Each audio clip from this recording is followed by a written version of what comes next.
नमस्कार प्यारे विद्यार्थियों, हिंदी दर्शन यूट्यूब चैनल पर आप सभी का एक बार फिर से हार्दिक स्वागत और अभिनंदन है। मैं भोगराज सारण एक बार फिर से उपस्थित हूँ आपके बीच में कक्षा 10 की क्षितिज पाठ्य पुस्तक का दूसरा अध्याय तुलसीदास द्वारा रचित लक्ष्मण परशुराम संवाद को लेकर, जिसमें हमने पिछले अंश में देखा था कि मुनि परशुराम राजा जनक के दरबार में पहुंचते हैं और राजा जनक के दरबार में अपने गुरु शिवजी का जो दिया हुआ धनुष था वो टूटा हुआ देखकर परशुराम बड़े ही क्रोधित होते हैं, बड़े ही गुस्से में होते हैं। यानी गुस्से में तमतमाते हुए वो आते हैं और उसी समय भगवान श्री राम के द्वारा बड़े ही विनय के साथ, बड़ी ही शालीनता के साथ उनके साथ जो बातचीत की जाती है, परस्पर उनके बीच में जो वार्तालाप होता है, उनका वर्णन हमने देखा। और उसके बाद में भगवान श्री राम के भैया लक्ष्मण के द्वारा जो जोश में जो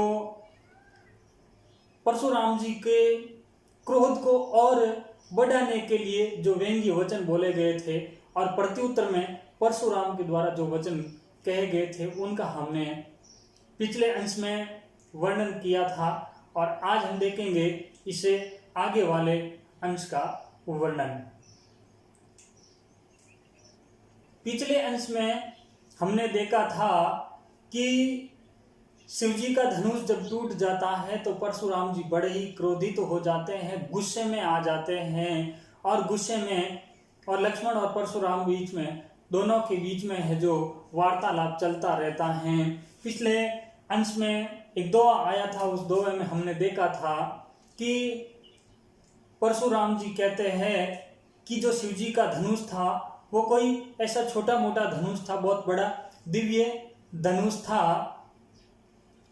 उसमें ऐसा कहा गया है कि रे नृप बालक काल बस बोल ततो ही ने संभार, धनुई सम त्रिपुरारी धनु विदित सकल संसार। ये त्रिपुरारी धनु अर्थात जो शिवजी का धनुष था, जो परशुराम जी को दिया हुआ था, वो कोई ऐसा छोटा मोटा, यानी कि उन धनुषों के समान कोई छोटा मोटा धनुष नहीं था। यानी कि ये संपूर्ण संसार, विदित सकल संसार, यानी कि संपूर्ण संसार, ये सारा जगत जानता है कि वो एक दिव्य धनुष था। और ऐसे धनुष के टूट जाने के बाद में परशुराम जी है जो बहुत गुस्से में आ जाते हैं। तो इस प्रकार से हमने पिछले अंश का जो वर्णन था वो देखा था कि वीर रस और रौद्र रस का है जो बड़ा ही सुंदर वर्णन तुलसीदास जी के द्वारा किया गया था। और आज जो आगे का ये अंश है इसको हम एक सारगर्भित व्याख्या के रूप में देख रहे हैं। तो इसमें कहा है कि लखन का हंसी हमरे जाना, सुनो देव सब धनुष समाना। तो इस दूसरे अंश की व्याख्या को हम देखते हैं। इसमें कहा लखन का हंसी हमरे जाना, सुनो देव सब धनुष समाना, का छति लाबू जून धनु तोरे, देखा राम नयन के बोरे। यानी कि इस अंश के माध्यम से हम कठिन शब्दार्थ भी इसका देखते हैं साथ साथ में कि लखन यानी लक्ष्मण और कहा यानी कहा कि हंसी, हंसी यानी हंस कर,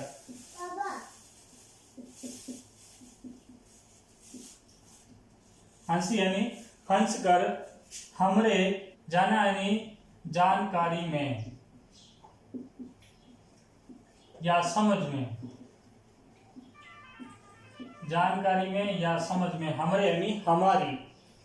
सुनो देव सब धनुष समाना, सुनो यानी सुनो देव, देव यानी कि या आदर सूचक शब्द काम में लिया गया है मुनि परशुराम के लिए लक्ष्मण के द्वारा। सब धनुष समाना, समाना यानी समान और सब धनुष समान यानी सब धनुष समान है। यहाँ लक्ष्मण जी हंसकर कहते हैं, हंसकर बोलते हैं। और ज्यों ज्यों लक्ष्मण हंसकर अपने वचन बोलते हैं और त्यों त्यों परशुराम जी का गुस्सा है वो क्या होता जाता है, बढ़ता जाता है। अर्थात ज्यों ज्यों लक्ष्मण मुस्कुरा कर अपने वचन बोलते हैं, त्यों त्यों परशुराम के लिए है जो अग्नि में घी का काम कर रहा है।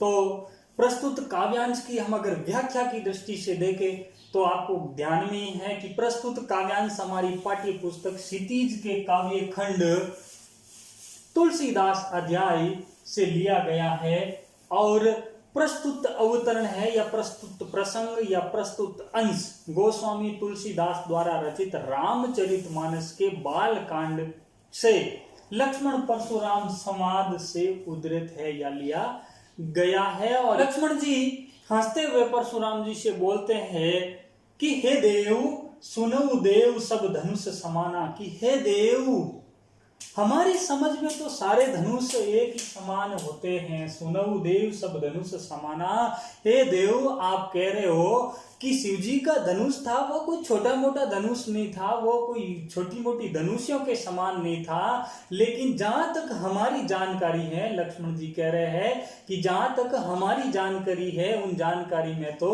सब धनुष एक समान है। सुनऊ देव सब धनुष समाना, की हे देव अर्थात परशुराम जी से कहते हैं, लक्ष्मण हंसकर बोलते हुए परशुराम जी से कहते हैं कि हे देव हमारी जानकारी में, जाना यानी जानकारी में या समझ में, हमारी जानकारी में तो है जो सब धनुष है जो एक ही समान है। फिर आता कहा छति लाभू जून धनु तोरे, देखा राम नयन के बोरे। कहा छति लाभू जून धनु तोरे, का यानी क्या, का यानी क्या, छति, छति यानी सती, या छति शब्द आया है तो छति, छति यानी क्षति का अर्थ होता है सती, सती यानी कि हानि, क्षति। कहा क्षति लाभू जून धनु तोरे, क्षति, क्षति यानी हानि, हानि, लाभू यानी लाभ, जून, जून का अर्थ होता है, हम हमारी राजस्थानी भाषा में मारवाड़ी भाषा में कहते हैं जूना, यानी जूना हो गया यानी कि पुराना हो गया, जून, जून यानी पुराना, पुराना या जीर्ण, धनु यानी धनुष, और तोरे, तोरे यानी तोड़ना, तोरे यानी तोड़ना या तोड़ने से। देखा राम नयन के भोरे, देखा राम नयन के भोरे, राम नयन, नयन का अर्थ यहाँ आंख होता, लेकिन या नयन का अर्थ आया हुआ है वो है नए के भरोसे या नवीन के भरोसे, नवीन या नया, नवीन या नया के भोरे, भोरे यानी ब्रह्म में, भोरे, भोरे यानी ब्रह्म में। तो आगे लक्ष्मण जी क्या कहते हैं कि हे देव हमारे समझ में तो ये सारे धनुष है वो एक ही समान है, हम तो इसे समान ही समझते हैं। बचपन में जो छोटे छोटे धनुष हमारे हाथों में रहा करते थे, हम खेला करते थे, हमारे लिए तो ये धनुष भी उन्हीं छोटे छोटे धनुषों के समान ही है। तो आगे वो कहते हैं कि हमारी समझ में तो ये सब धनुष एक ही समान है। का छति लाभू जून धनु तोरे, देखा राम नयन के भोरे, एक पुराने धनुष के तोड़ने से किसे लाभ और हानि हो जाएगी, यानी कि जून धनु तोरे, देखा राम नयन नयन के भोरे, यानी कि एक पुराने धनुष के तोड़ने से किसे लाभ और क्या हानि हो जाएगी, किसे लाभ हो जाएगा किसे हानि हो जाएगी, ये कुछ नहीं हो सकता है। श्री राम ने तो इसे क्या किया था, एक नए के ब्रह्म में देखा था, एक नए के ब्रह्म में, भोरे भोरे यानी ब्रह्म यानी भगवान श्री राम ने तो इसे नए के ब्रह्म में अर्थात नया समझकर इसको उठाया ही था कि उठा से ये धनुष है जो टूटकर दो भागों में हो गया था, अर्थात इसमें भगवान श्री राम का कोई दोष नहीं। आगे तुलसीदास जी लिखते हैं कि छुअत टूट रघुपतियु न दोषु, छुअत, छुअत यानी छूते ही, टूट यानी टूट गया, रघुपतियु, रघुपतियु यानी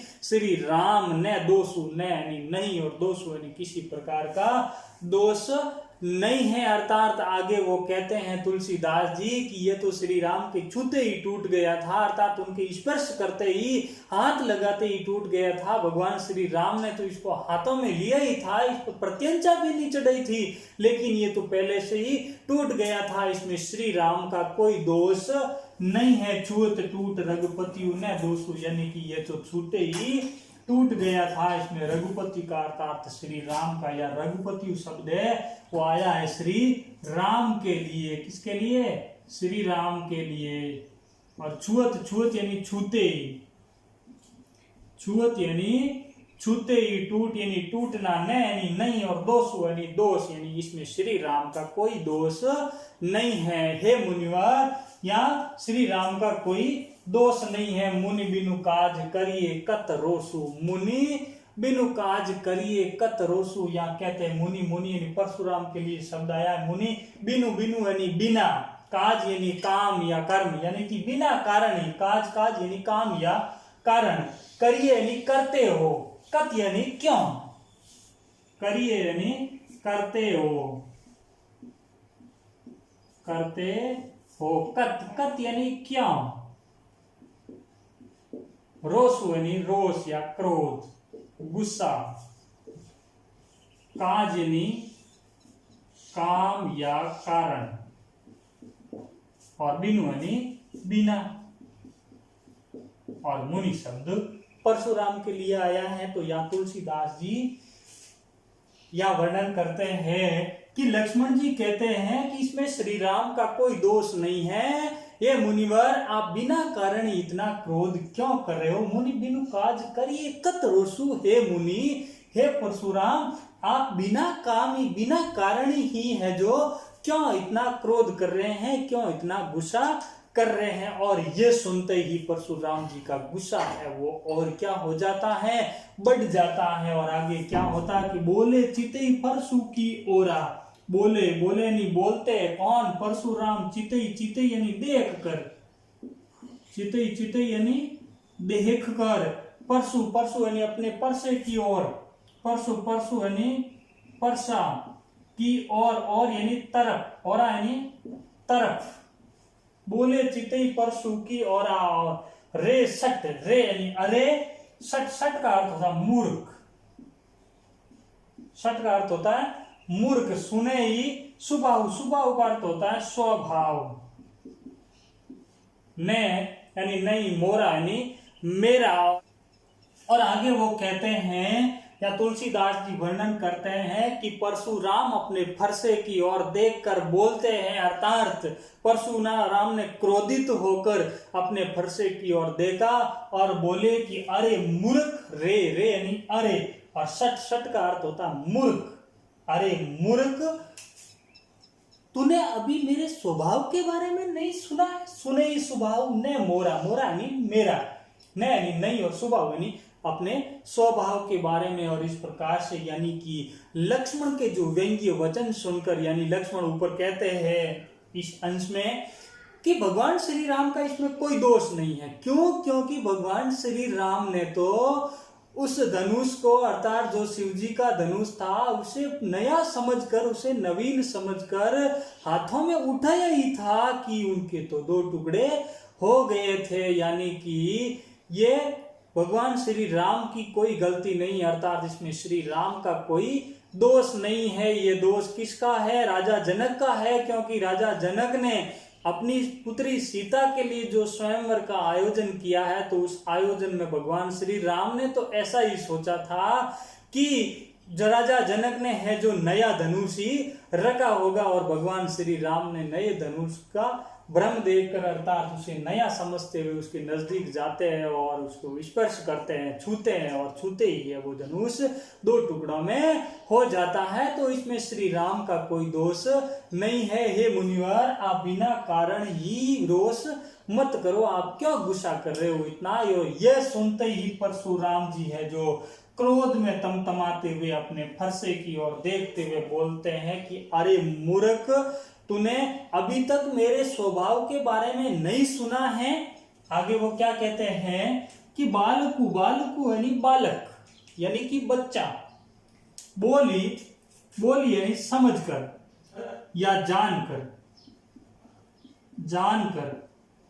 साहब ये अवधी भाषा है, अवधी भाषा में शब्द बड़े अटपटे हैं और बड़े सरल भी है, तो इसको साथ साथ में है जो अपनी अभ्यास पुस्तिका के अंदर नोट भी करते रहे।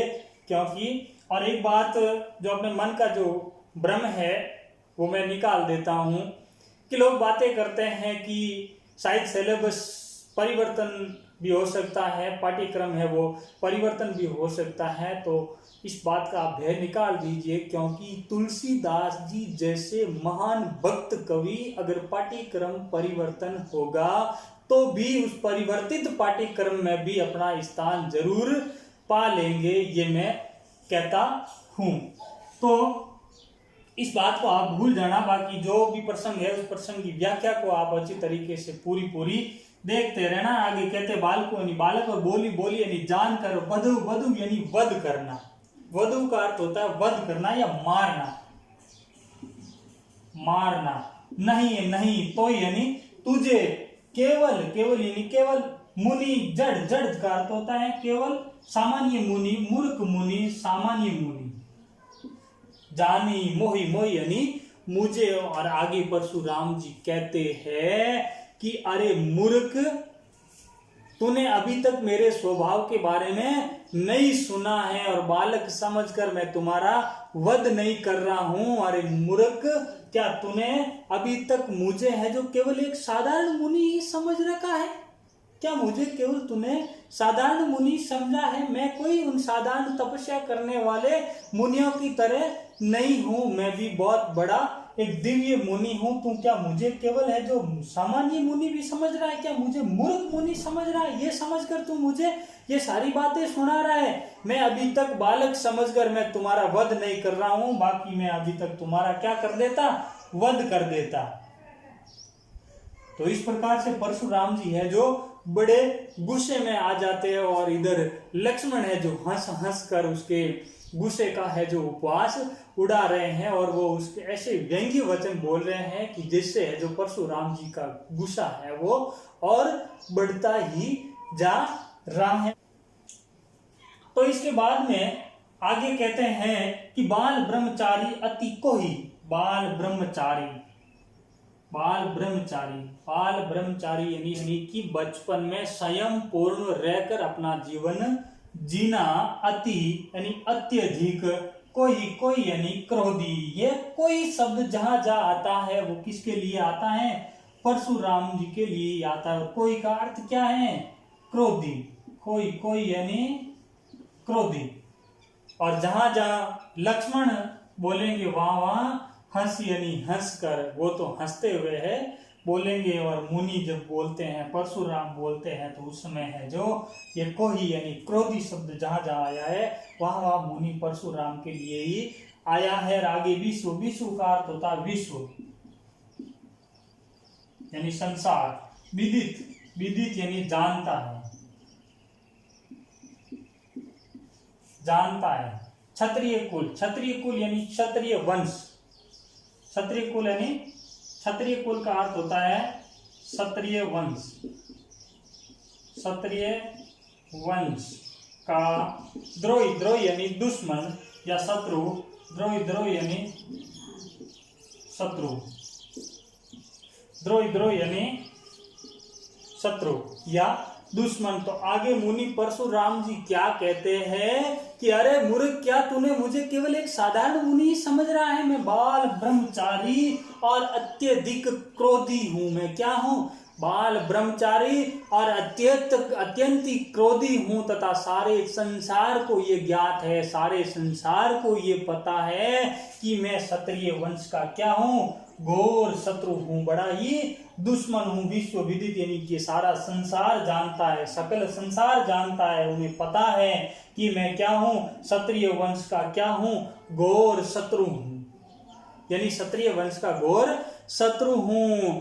आगे वो क्या लिखते हैं कि भुजबल भूमि भूप बिनुकीनी। भुजबल भूमि भूप बिनुकीनी। देखो इस पंक्ति के अंदर है जो बड़ा ही सुंदर अनुप्रास अलंकार का प्रयोग हुआ है कि भुजबल भूमि भूप बिनुकीनी, यानी कि भय वर्ण की बार बार यानी कि एक से अधिक बार जब आवृत्ति होती है, यानी कि एक ही वर्ण की जब बार बार आवृत्ति हो जाती है तो वहां कौन सा अलंकार होता है? अनुप्रास अलंकार। तो साथ में इसको भी नोट कर लेना कि इस पंक्ति के अंदर यानी विशेष में ये बिंदु काम आएगा कि प्रस्तुत अंश में या प्रस्तुत अवतरण में गोस्वामी तुलसीदास जी ने अनुप्रास अलंकार का बड़ा ही सुंदर चित्रण किया है। आगे तुलसीदास जी वर्णन करते हैं भुजबल भूमि भूप बिनु कीनी, यानी कि वो कहते हैं कि मैंने अपनी भुजाओं के बल पर ही इस पृथ्वी को अनेक बार राजाओं से विहीन किया है। यहाँ आया है भुजबल यानी भुजाओं के बल पर, भूमि भूमि यानी धरती को, भूप भूप यानी राजा स्वामी, बिनु यानी बिना, कीनी यानी की है, विपुल विपुल यानी अनेक बार, विपुल यानी अनेक बार, अनेक, और बार यानी महिदेवन, महिदेवन का अर्थ होता है ब्राह्मण, मई मई का अर्थ होता है धरती, मई मई यानी धरती, और देवन देवन यानी देवता, यानी कि धरती के देवता कौन? ब्राह्मण, ब्राह्मण यानी कि मई देवन दिनी यानी ब्राह्मणों को दिनी। आगे तुलसीदास जी वर्णन करते हैं कि मैंने अपनी भुजाओं के बल पर इस पृथ्वी को अनेक बार राजाओं से विहीन कर दिया और उनके राज्यों को, उनकी भूमि को है जो अनेक बार जीतकर ब्राह्मणों को है जो दान दे चुका हूं। आगे वो कहते हैं कि सहस बहु भुच्छेद नियारा, यानी कि पिछले अंश में भी हमने देखा था कि पंक्ति आई थी कि सुनऊ राम जय शिव धनु तोरा, सहस बहु समसो रिपु मोरा, यानी कि सहस बहु के समान है जो मेरा दुश्मन है। और एक बार फिर से है जो सहस बहु का नाम आता है, सहस बहु भुज छेद नियारा, छेद नियारा यानी काटने वाला, और भुज यानी भुजा हाथ, छेद नियारा, छेद नियारा यानी काटना या काटने वाला, भुज भुज यानी हाथ या भुजा, शेष बहु यानी कि शेष बहु राजा की। आगे वो कहते हैं कि परशु बिलोकु मईप कुमारा, मईप कुमार का अर्थ होता है राजपुत्र या राजकुमार, राजकुमार, बिलोकु बिलोकु निदेह कर, और परशु यानी परसा। आगे तुलसीदास जी वर्णन करते हैं कि हे राजपुत्र, हे राजपुत्र, सहस बहु की भुजाओं को काटने वाले मेरे इस परसे को ध्यान से देख लो, यानी परसु बिलोकु, बिलोकु यानी देह को, इस परसे को ध्यान से देख लो। हे राजपुत्र, मातु पिते जनी सोच बस करसी मई से किशोर, और आगे वो कहते हैं कि मातु यानी माता और पिते यानी पिता, जनी जनी का अर्थ है या मत, जनी जनी यानी मत, सोच बस यानी कि दुख में या दुखी, करसी यानी करते हो, महिष किशोर, महिष किशोर यानी कि राजपुत्र, महिष किशोर यानी राजपुत्र। और आगे वो कहते हैं कि हे राजपुत्र, अपने माता पिता को है जो शोकग्रस्त मत कर, शोकग्रस्त मत कर। और आगे दोहे की जो अंतिम पंक्ति है उसमें ये कहा गया गर्भन, गर्भन यानी कि गर्भ के अंदर, गर्भ के अंदर के अर्भक, अर्भक अर्भक यानी कि भ्रूण, अर्भक अर्भक यानी भ्रूण या बच्चा। दलन, दलन यानी कि नष्ट करने वाला, दलन दलन यानी नष्ट करने वाला। परशु मोर अति घोर, परशु यानी फरसा, मोर यानी मेरा, अति यानी अत्यधिक, घोर घोर यानी कि अत्यंत भयंकर, अत्यंत भयंकर।